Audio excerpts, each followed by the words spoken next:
देशासाठी तुम्ही लावली बाजी प्राणांची, मोलाची साथ होती कुटुंबियांची। सलामी कोकण सार लाईव्हची स्वातंत्र्य दिन स्पेशल संघर्ष गाथा। नमस्कार, कोकणचं नंबर 1 महा चॅनल कोकण सार लाईव्हच्या संघर्ष गाथा या विशेष कार्यक्रमात आपलं सगळ्यांचं स्वागत। आणि आज आपण आलो आहोत सावंतवाडी तालुक्यातल्या माडखोल मेस्त्रीवाडी येथील माजी सैनिक सहदेव राऊळ यांच्या घरी। आणि त्यांच्या सौभाग्यवती लीलावती राऊळ सुद्धा आपल्या सोबत आहेत। तर एकंदरीतच त्यांच्या सैन्यातल्या काय आठवणी आहेत आणि त्यांची संघर्ष गाथा काय आहे ती जाणून घेऊयात। तुमचं दोघांचंही स्वागत कोकण सार लाईव्हच्या खास कार्यक्रमात। थँक्यू, आभारी। पहिला प्रश्न तो म्हणजे तुम्ही जेव्हा जॉईन झाला त्यावेळी तुमचं वय काय होतं आणि घरातली परिस्थिती नेमकी कशी होती, कारण त्यावेळेचं वातावरण हे फार वेगळं होतं। असे होते कंडिशन त्यावेळी मी 16 वर्षाचा असताना माझे वडील स्वर्गवासी झाले। तदनंतर मी 7वीचं शिक्षण करून पूर्ण झालं होतं। पुढचं शिक्षण शिकवण्यासाठी आम्हाला परिस्थिती नव्हती शिकण्याची, त्यामुळे मी पुढचं शिक्षण घेतलं नाही। आणि तदनंतर माझी इच्छा सेनेमध्ये जाऊन देशसेवा करण्याची इच्छा होती, पण कसं करायचं काय करायचं आणि परिस्थिती त्यावेळी खूप गंभीर होती। त्यामुळे मी हा मार्ग निवडला की आमचं जे बेळगाव रेजिमेंटल सेंटर इन्फंट्रीचं आहे ते बेळगाव आहे, त्या ठिकाणी बेळगावला राहून मी हॉटेलमध्ये राहायचो आणि भरती असायची दर सोमवारी, तर मी त्या भरतीला तिथून जायचो। असं मी 6 वेळा भरतीला गेलो आणि 7व्या वेळा मी मिलिटरीमध्ये भरती झालो। ते साल कुठलं होतं नेमकं ज्यावेळी तुम्ही भरतीत जॉईन झाला होता? ते 7 ऑगस्ट 1974 मध्ये मी भरती झालो, जॉईन झालो आर्मीमध्ये। घरातल्यांना जेव्हा तुम्ही सांगितलं की मला सैन्यात भरती व्हायचं आहे, तर त्यावेळी त्यांच्या रिॲक्शन काय होत्या? त्यावेळी तुम्हाला त्यांनी सांगितलं होतं का की बाबा तुम्ही करताय त्याच्यासोबत आम्ही आहोत, असं काही होतं का ते वातावरण?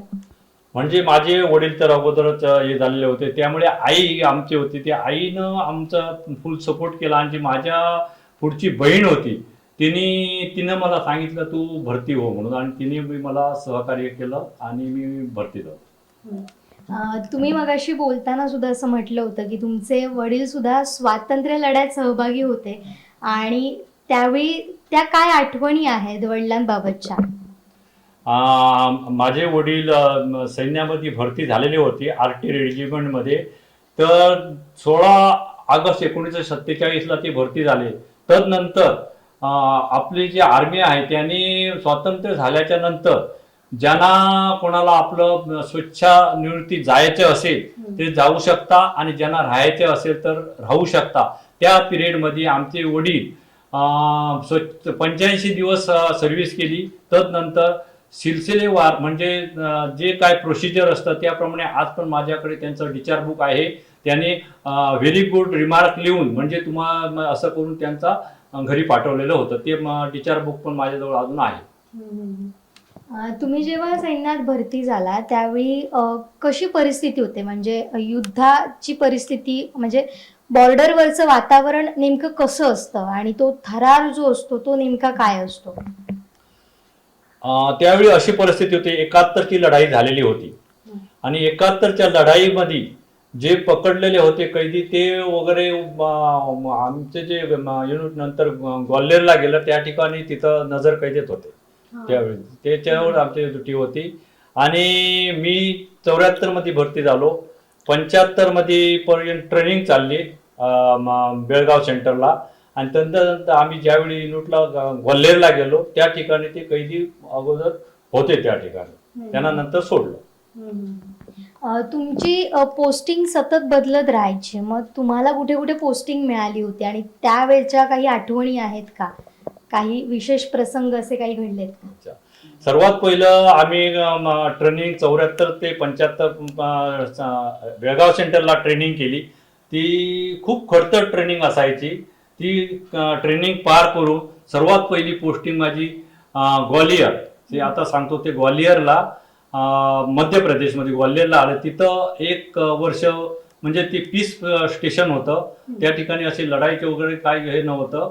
त्या ठिकाणी एक वर्ष काढल्याच्या नंतर नागालँडला गेलो. नागालँडला त्यावेळी खूप कंडिशन क्रिटिकली होती. म्हणजे एकदम तिथली जी लोक होती त्यांना धर कपडा नव्हता अशी राहत होती. त्यांना अन्न म्हणजे खूपच क्रिटिकली हे होतं त्या ठिकाणी. आणि तिथली आता जसं हे उग्रवादी वगैरे होता त्याप्रमाणे नागा हॉस्टेल म्हणत होते त्यांना. हॉस्टेल म्हणजे ते अतिरेकीच होते एक प्रकारचे ते. आणि त्यांच्याबरोबर आमचे लढाई म्हणजे ते आमच्यावर अटॅक करायचे. त्यावेळी एवढी कंडिशन सिरियसली होती की आमचे ज्यावेळी आम्ही तिथं बाकी काही साधनं नव्हती तर आंघोळीला पण आम्ही जात होतो नदीवर. त्यावेळी आंघोळी जाणारं ट्रूस त्यांना आम्ही दुसरं ट्रूस प्रोटेक्शन द्यायचं ज्यावेळी आंघोळ करीपर्यंत. म्हणजे इतकी गोळी येण्याची भीती होती, अशक्यता असे ते त्या ठिकाणी क्रिटिकल हे होतं. त्याच्यात आम्ही 3 वर्ष काढली. आणि जंगल एरिया, पहाडी एरिया, आमच्या पाठीवर 7 दिवसाचं राशन घेऊन आम्ही पेट्रोलिंग करायचो. त्यात 7 दिवसाचं राशन म्हणजे जे आपल्या लागतं ते आटा म्हणा, तांदूळ, सगळं जे राखेल सगळं घेऊन आम्ही त्या कुठली तरी धर्मशाळा किंवा अशी जागा बघून त्या ठिकाणी राहायचो. आणि नदी नाल्याचं असं पाणी आणून ते हे करून आमचं हे करायचं, जेवण वगैरे बनवायचं. अगदी थरारक प्रसंग होते ते. पण अशी कधी परिस्थिती निर्माण झाली का ज्यावेळी तुम्ही तिथं युद्धाची परिस्थिती निर्माण झाली किंवा समोरून गोळ्या येत आहेत, तुमच्याकडून गोळ्या झाडल्या जात आहेत, अशा काही असे काही प्रसंग घडलेत का त्यावेळी?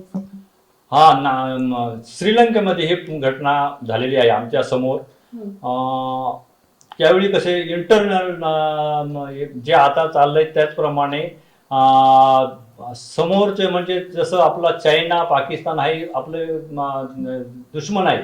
पण हे इंटरनल आपल्याच देशातले ज्यावेळी आपण शांती सेना म्हणून पाठवली होती 87 मध्ये श्रीलंकेमध्ये, त्यावेळी तिथं अशी क्रिटिकल हे होती की ते LTT liberation tiger of Tamil जे होते ते आमच्या विरुद्ध होते. आणि ते हमेशा आमच्यावर फायरिंग वगैरे. एक घटना सांगतो आता. कालच त्यांचा 11 ऑगस्टला हे झाला शहीद दिवस आंबोलेचे रामागावडे म्हणून. आता फोटो डिलीट केला नाही तर दाखवलं असतं. ते माझ्यासमोर दुपारी माझ्याबरोबर बोलले. आणि ते आमचं जे शिवसाहेब असते ते ड्रायव्हर होते ते बोलले वगैरे. आणि 3 वाजता अचानक ते कसं व्हायचं असे घर अचानक यायचे. ते LTT म्हणजे काही त्यांचा सिव्हिलियन असायचे आणि त्यांचं काय समजा सिव्हिलियन कोण आणि LTT कोण हे समजत नव्हतं. ते अचानक रस्त्याने चाललं होतं. एका घरातून फायरिंग आला. फायरिंग आल्याबरोबर सगळं जिथल्याचं स्टॉप झालं. आणि एक व्यक्ती चालली होती सायकलीवर. तर हे रामागावडे आमचे आंबोलीचे, त्यांना वाटलं की ह्याच्याजवळ काय नाही आहे, ह्याला थांबूया. तंबी तंबी म्हणायचे त्यांना. तंबी तंबी तंबी थांब, रुक जा म्हटलं. तर त्यांनी ते पिस्तूल जे ह्याच्यात लुंगी असायची त्याच्यातनं ते काढलं. छोटी हे होती आणि गोळी घातली. ती आमच्या रामागावडेच्या इथं लागली आणि तिथं ऑन द स्पॉट शहीद झाला. हो, ते कालचा दिवस होता 11 ऑगस्ट. तर आज त्याला कालच आमच्या सर्व ग्रुपवर श्रद्धांजली त्यांना वाहिली होती. त्या रामागावडे आमचे आंबोलीचे होते, माझे सहकारी. तर आमच्या समोर ही घटना घडलेली आहे त्यावेळी. असे आणखीन सिंधुदुर्गातले असे कोण कोण तुमच्या सोबत होते जे तुमच्या सोबत सैन्यात भरती झाले होते, असं काही आठवतंय का आता? आता आमच्या बरोबर भरती झाले होते सावळाराम राऊळ म्हणून आमचे चुलत भाऊ होते. आता ते त्यांचा देहांत झाला 4 महिन्यापूर्वी. ते होते. पालव म्हणून आहे ते होते, ते आता रिटायर आहेत. अशी बरीच मंडळी होती. ते काही लोक आता रिटायर होऊन कुठे कुठे सेट झालेले आहेत, मुंबईला आहेत, कोण कुठे आहेत, असं आहे. आता जर आठवणी आल्यात त्यांच्या तर त्यांच्याशी बोलणं होतं का? काही आठवणी जागवल्या जातात का? गप्पा होतात का आता? हो, जरूर जरूर. आता काय होतं, आम्ही जे आमचे सहकारी होते त्यांच्याबरोबर ग्रुप स्थापन केलेला आहे. त्या ग्रुपवर आम्ही एकमेकाशी बोलतो आणि भेटणं होतं का घरी? हा भेटणं होतं. भेटणं होतं. आणि आम्ही काय केलेलं आहे तर आमच्या युनिटनं ग्रुप बनवलेला आहे आणि दरवर्षीचा आमची पलटणचा रॅगिंग डे जसा वाढदिवस साजरा करतो ज्या दिवशी पलटण ओपन झाली ते रॅगिंग डे साजरा करतात त्या दिवशी दरवर्षी एक एक ठिकाणी 15 नोव्हेंबरला एक एक ठिकाणी हे करतात. सगळ्यात पहिलं पुण्याला झालं पहिल्या वर्षी 16ला, 17ला शेगावला झालं, 18ला कोल्हापूरला झालं. नंतर 2 वर्ष गॅप पडला कोरोना काळात. त्याच्यानंतर आता लातूर उस्मानाबादला आताच 2023 चालू आहे ते 15 नोव्हेंबर साठी त्यांनी सगळ्यांना इन्व्हाइट केलेलं आहे. आम्ही त्या ठिकाणी सगळे आपले युनिटचे जमतो एक ठिकाणी गेट टुगेदर आणि सगळे कार्यक्रम करतो. फॅमिली सहित दोघं पण येतात आणि त्या ठिकाणी आम्ही सगळ्या जुन्या आठवणी करतो. जिगरी दोस्त कोण होते सैन्यातले, त्यांच्याविषयी काय सांगाल? जिगरी दोस्त माझ्या विलास राणे साहेब म्हणून आडेलीचे आहेत. आता ऑर्डिनरी कॅप्टन पदावर ते आहेत. ते बेळगावला राहतात. एकदम जिगरी दोस्त ते असतात. आणि त्यांचं आणि एक सुभाष सावंत म्हणून ओवळ्याचा आहे तो आता सध्या मुंबईला आहे. ते अजून आमचं एकमेकांना येणं जाणं अजून हे चालू असतं. कशी झाली होती मैत्री, म्हणजे काही किस्से सांगू शकता का? मैत्री म्हणजे कसं त्यावेळी मी ज्यावेळी हैदराबादला भरती होऊन गेलो मी भरती झाल्यानंतर 8 वर्षानंतर तो आडेले येऊन भरती होऊन आल्याच्या नंतर तिथं हे झालं कुठले हे तर सावंतवाडीचे ते वेंगुर्ल्याचे. नंतर तिथपासून आमची दोघांची दोस्ती झाली ते आजपर्यंत दोस्ती आहे 25 वर्षापर्यंत. आता आम्ही सुद्धा बघतोय म्हणजे जेव्हा तुम्ही बोलताय त्यात तुम्हाला मदत करतायत ते काही गोष्टी आठवण्यासाठी सुद्धा.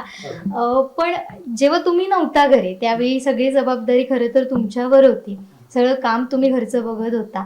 तर काय आठवणी आहेत त्या ज्या काय घालमेल असायची खरं तर तुमच्या मनात? मी हे ज्यावेळी श्रीलंकेत होते म्हणजे पहिला प्रसंग सांगायचा असेल तर आमचं लग्न 77 मध्ये झालं.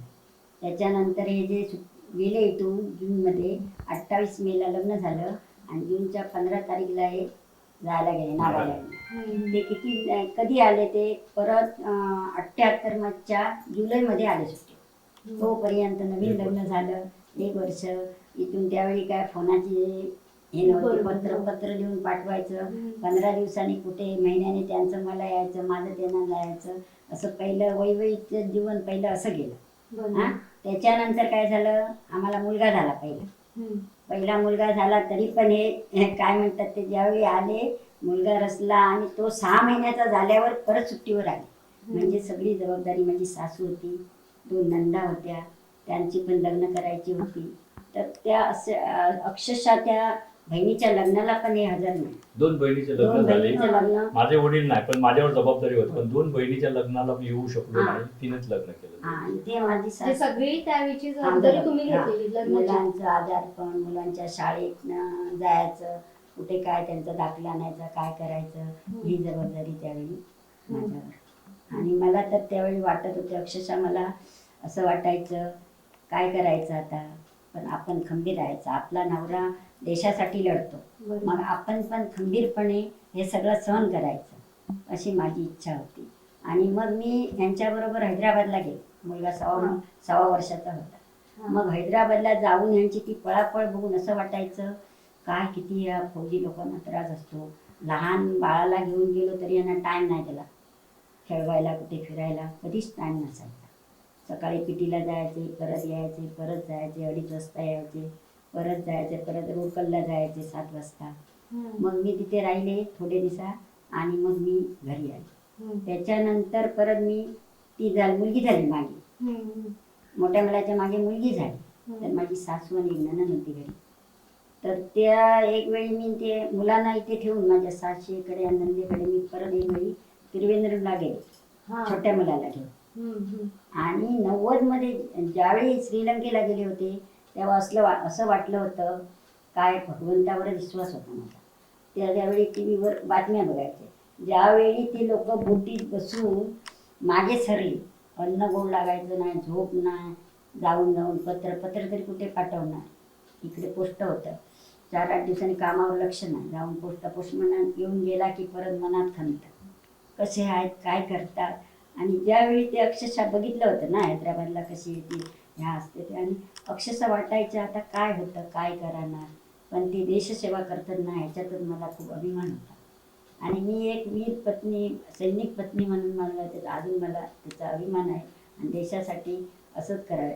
माझी मुलं पण एखाद्या भरती व्हावं अशी आमची इच्छा होती, पण तो हे प्रयत्न केला, झालेला प्रयत्न नाही. केला छोट्या मुलाने, पण तो काय प्रयत्न हे झाला नाही. देशासाठी एवढं करावं अजूनही असंच ह्याने मातानी किंवा बायकाने असं देशासाठी आपलं माताने आपलं हे करायचं, मुलग्याला पाठवायचं.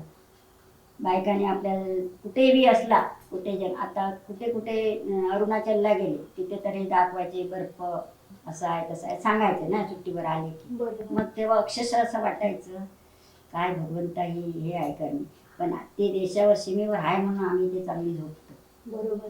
हा एक किस्सा. आणि हे येऊन सांगायचे अरुणाचलला संडासला गेलं की ते पाणी घट्ट व्हायचं.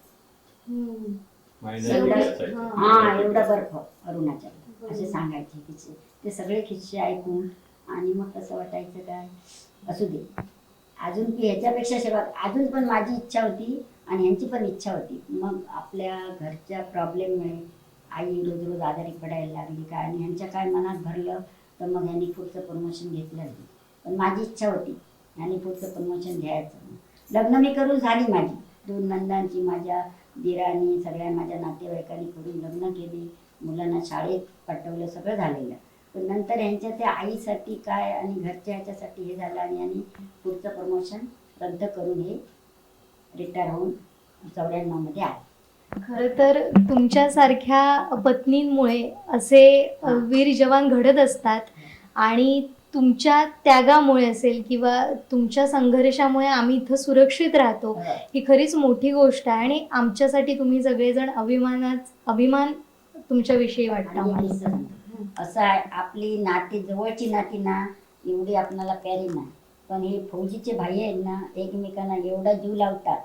आता हे सांगतात ना ते विलास राणे सुभाष सावंत हे असे सगळे हे ह्याला गेले होते त्रिवेणीला असताना विशाखापट्टणला 15 दिवस ते तिकडे होते. तर मी तर माझा छोटा मुलगा 2.5 वर्षाचा होता, त्याला मी घेऊन तर ते सगळे आपल्या भावाप्रमाणे यायचे क्वार्टरवर. सगळं काय हवं नको काय काय एवढे एवढी माया सगळी लावायची. आणि अजून पण त्या आठवणी मला त्या आठवणी माझ्या मनात आहेत आणि अजून पण आठवणी आले काही वाटतं काय असं सक्का भाऊ बहीण ते करतातच आपली सख्खी असतात म्हणून. पण फौजीची जी माया आहे आता हे तासन तास फोनावर बोलत असतात आपल्या फौजी भाई बरोबर, मग बरं वाटतं ते. एवढ्या फौजीची माया असते देशासाठी ते सेवाही करतात एकामेकांना हे करतात. दोस्तीच असते. काय ते गाणं आहे ना ह्याचं ते का आपल्याला आता एवढं सगळंच आता वय झालं आता सगळंच काय एवढं लक्षात राहत नाही एवढी. आता त्यांनी सांगितलं होतं की मुलांसाठी तुम्ही प्रयत्न करत होता, मग असं काय घडलं की ते होऊ शकलं नाही, तुमचं स्वप्न सत्यातरू का नाही शकलं? त्यांचं थोडंसं मेडिकली अनफिट व्हायला लागला तो. रनिंग मध्ये तो पूर्ण यायला लागला, त्याला मी हे केलं. त्याच्यानंतर नॉर्मली पॉईंट झाला हे त्यांच्या तळव्याला घाम येतो आणि अगदी येतो घाम. त्याच्यामुळे ते कसं असतं मिलिटरीमध्ये फिजिकली मेंटली फिजिकली सगळे फिट पाहिजे असं व्यक्त होतं. त्यामुळे त्याला 2 वेळा हे केलं त्याच्यात रिजेक्ट केला. आता त्याची जाण्याची इच्छा होती, त्यांनी पूर्ण प्रयत्न केलेला होता, मी प्रयत्न केलेला होता, पण ते मेडिकली थोडंसं काढायला लागलंय. आता तो पण चांगला स्टेट बँकेमध्ये आहे नोकरीला, तसं काय हे नाही आहे. पण ते आमची इच्छा होती दोघातला एक जावा आपल्या देशसेवेसाठी. ते स्वप्न आमचं पूर्ण झालेलं नाही. बघू आता नातवाला करू. नक्कीच. आमच्या आता मुलांना नाही पण चांगले आहे. मला पुढचं ते म्हणजे मुनी होती का हे फौजी आणि मला एवढं मी 7वी शिकलेली पण एवढं ज्ञान नॉलेज नव्हतं आम्हाला. चांगले यायला पण ते सगळं नंतर चांगलं झालं. एक शिक्षिका आहे, मुलगी शिक्षिका आहे, तो इंजिनियर आहे आणि छोटा मुलगा बँकेत. एवढी इच्छा खूप छान झाली. म्हणजे हे करून शिक्षक लोक पण अजून हे करतात, जरी वडील इथे नसले तरी आईने हे करून मुलांना थोडं हे केलं. नंतर ते आल्यावर 10वी 12वी नंतर आपली ह्याने केली बँकेची नोकरी करून त्यांना आम्ही शिक्षण दिलं. खरं तर ते सोबत नसताना, तुमचा नवरा सोबत नसताना सैन्यासाठी ते वेळ देत होते, म्हणजे भारत मातेचं रक्षण करत बरोबर. होते. मात्र त्यावेळी जे तुम्ही सांभाळलात त्यामुळे ते बिनधास्त तिकडे काम करू शकले. त्यामुळे तुम्हाला तुमचं खरं तर कौतुक या सगळ्यासाठी आणि तुमचा त्याग खरंच खूप मोठा आहे. आता मगाशी पत्राचा विषय आलेला, म्हणजे ते तुम्हाला पत्र पाठवायची आणि 7-7 दिवसानंतर, कधी महिनाभरानंतर हो, सुद्धा हो. तुम्हाला त्याचं उत्तर मिळायचं नाही नाही कधी-कधी. मग काय व्हायचं नेमकं? म्हणजे तुमच्याकडे हे पत्र पोहोचायला कसा उशीर व्हायचा? आता कसं आहे, गाडी जे आम्ही पोस्टवर जिथपर्यंत असतो तिथं गाडीचं काही प्रवास नाही, गाडी जात नाही. त्यामुळे जिथपर्यंत गाडी जाणार तिथपर्यंत गाडीचं टपाल जाणार. तिथं गेल्याच्या नंतर डाक रनर म्हणून असायचा DR, त्याच्या मार्फत ते पोस्टावर घेऊन जायचं. त्याला तर टाइम लागायचा. तरी ते इथून पाठवलेलं पत्र मिळेपर्यंत 15 दिवस जायचे. फक्त ते त्यावेळी एकच फॅसिलिटी होती, ती पण 3-4 दिवसात भेटत होती, टेलिग्राम. बाकी काहीही साधन नव्हतं की त्याला माझे एक बहिणीचं लग्न झालं ना, एकीचं काही समजलं नाही, एकीचं झालं. लग्न झाल्याच्या नंतर 4 दिवसांनी मला टेलिग्राम भेटला. की ते लग्न लग्न झालंय? माझं काय अगोदर लग्न होऊनच गेलं. म्हणजे मी ज्यावेळी आलो, तर ही नदी आहे त्यावेळी फुल नव्हतं, तर ती कपडे धुत होती लोक. ती म्हणाले, अरे तू आता याचं लग्न झाला. असं म्हणजे काही साधन नव्हतं त्यावेळी. बरोबर. आणि कोणतरी दोस्त आले की त्यांच्याकडे भेट दिली की त्याच्यात चिठ्ठी, त्याची आतुरतेने वाट बघायची. हा. परत आम्ही इकडून भेट देताना त्याच्यात चिठ्ठी लिहून घातली ना, तर ती पटकन त्यांना तो दोस्त तिथे पोचला का त्यांना भेटायची. नाहीतर मग हा, उशीर पत्राला लागायचा. उशीर लागायचा. आणि एवढं पहिलं ती जवानी म्हणजे कशी होती, आता तुम्हाला तर माहिती आहे. आता फोनावर काय पटकन हे करू बोलता शकता. येतं, हो. काय ते WhatsApp, सरळ आपण बघूही शकतो हो. कुठेही बसू. आणि कुठे व्हिडिओ असं- कॉलिंग करता, हा. सर्व गोष्टी आता खूप फॅसिलिटी झाल्या. त्यावेळी असं आपलं मन कसं चंचल व्हायचं, पण ते एक मन सांगायचं काय, राहू दे, माझा नवरा ना देशसेवा करतो ना, करू दे. माझे तू आता मगाशी म्हटलं ना लग्नाला, तर माझे आई बी अशी म्हणत होती, आपली फौजी तिकडे, म्हणजे आमच्या त्या वेंगुर्लासाठीला जास्त लोक मिलिटरी नाही. तेव्हा अशी म्हणायचे काय आता फौजीवाल्याला देतात, पण माझा वडील म्हणायचा असू दे, फौजीवाला पण नवरा पाहिजे. आणि मला पण मग अभिमान, मी जेव्हा एक वेळा जाऊन आले तेव्हा मला वाटलं हे बरोबर आहे. आता म्हणजे जो तुम्ही त्यावेळी निर्णय घेतला तो योग्य योग्य होता. आहे असं मला वाटतं. काय सांगाल, म्हणजे काय झालेलं नेमकं, का असा विरोध होत होता? लग्नासाठी हा. लग्नाची विरोध असा काय होत नव्हता. हा. पण मला ते कसं त्यावेळी जरा आमचं हे होतं, सुशिक्षित पाहिजे अशी त्यावेळी शिक्षण नव्हतं लोकांना. तर आम्हाला कसं वाटायचं की बाबा सुशिक्षित पाहिजे, तर मग पुढे मग आमच्या भविष्यात मुलं झाली तर त्यांना तर थोडं शिक्षण, नाही तर त्यावेळी शिक्षण कमी होतं, शिकलेली नसायची, मग अशी शिकत करायची. त्यामुळे ते आमची ह्याची मावशी होती माझी चुलती, मग तिने तिकडे हे केलं आणि त्याच्यावर ते ठरलं आणि लग्न केलं.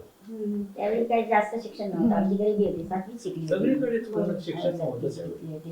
पहिले हायस्कूलला जायचं तर वेंगुर्ल्याला 5 किलोमीटर, आणि आमची परिस्थिती नव्हती, मग मी 7वीतून शाळा शिकली. पण ज्यावेळी तुम्ही रिटायर झाला त्यानंतर आणि आता कसा फरक जाणवतो दोघांमध्ये? काय कसे आपले तुमचे सगळे रुटीन म्हणतो आपण, दिनक्रम म्हणतो, तो कसा बदललाय? म्हणजे आता मिलिटरीतून रिटायर झाल्याच्या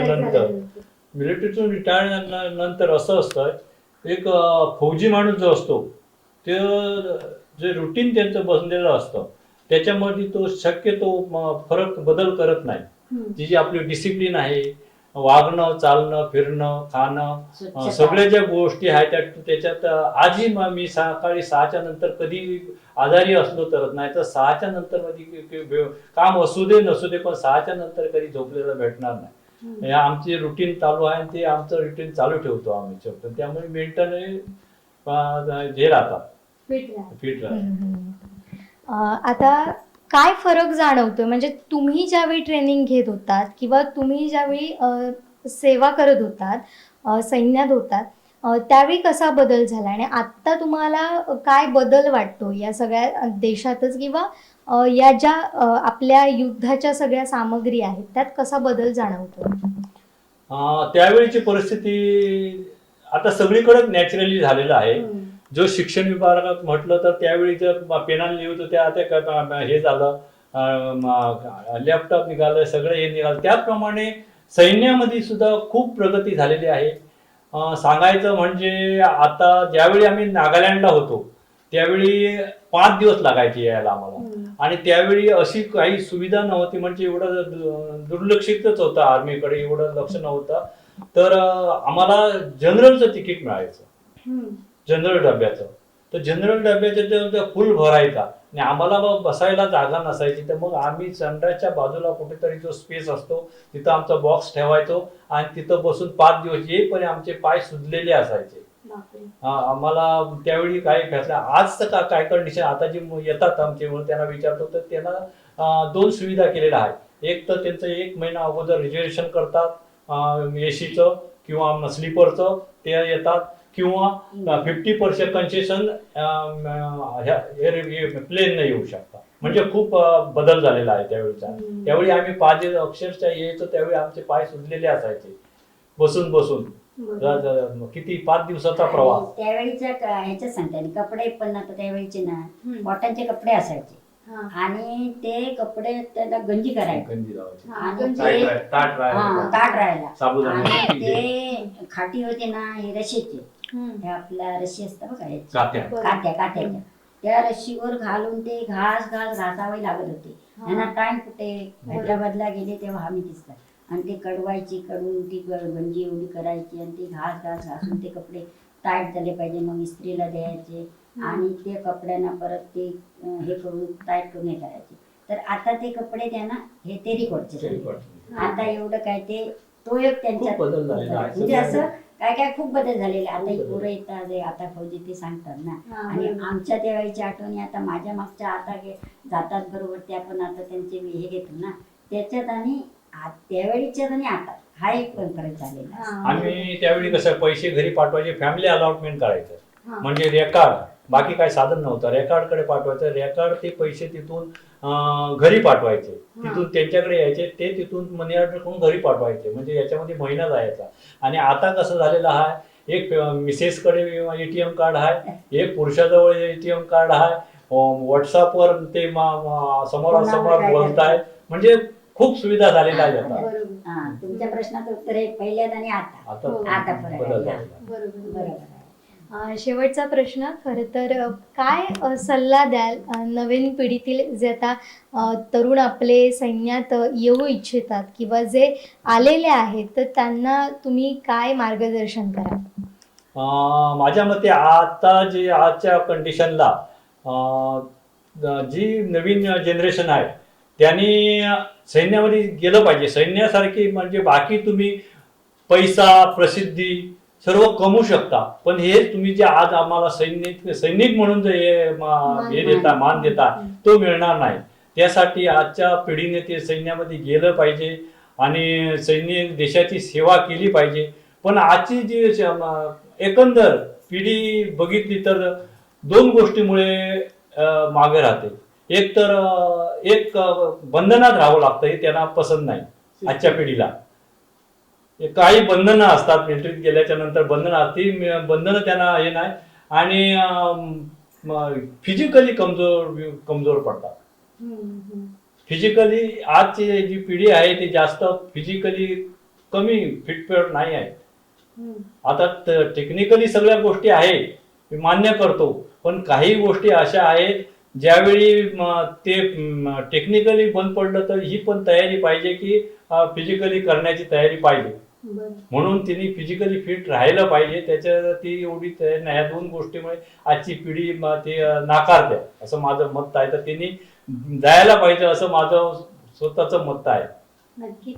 तर यावर खरं तर काम करण्याची गरज आहे, आणि तुम्ही दोघांनी वेळात वेळ काढला, आमच्याशी गप्पा केल्या, त्याबद्दल आपलेही आभार. अनेक किस्से तुम्ही दोघांनी मिळून सांगितलेत, ते सुद्धा खूप छान होते. आणि खरं तर तुम्ही सैन्यात राहून देशसेवा करत होता आणि इथं त्या तुमच्या माघारी घराची जबाबदारी घेऊन ते आता असं सांगतायत की ज्यावेळी मी निर्णय घेतला तो योग्य होता, हे ते ठामपणे सांगतात. खरंच तुम्हा दोघांना खरं तर सलाम कोकण 7 लाईव्हच्या वतीनं.